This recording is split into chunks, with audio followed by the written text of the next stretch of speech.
زندگی بدلنی ہو تو ایک واقعہ اور ایک استاد سے بدل جاتی ہے، نہ بدلنی ہو تو ہزار کتابیں، کئی دانشور اور واقعات مل کر بھی آپ کا بال بھیگا نہیں کر سکتے۔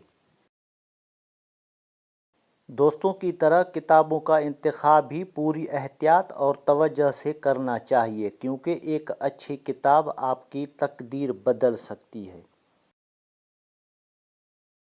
مرتے وقت کوئی پچھتاوا نہیں ہے تو آپ نے بہترین زندگی گزاری ہے۔ انسان علم حاصل کرتا رہے اور علم بانٹتا رہے تو صاحب علم کا درجہ پا لیتا ہے۔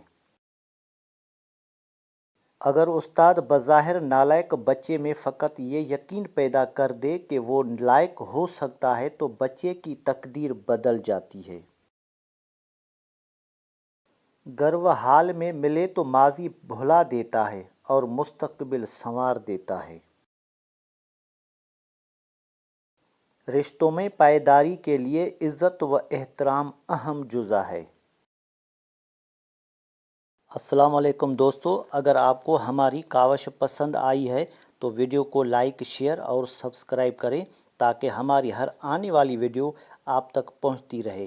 ہمیشہ آپ کو صحیح راستہ دکھاؤں گا۔ شکریہ۔ اللہ حافظ۔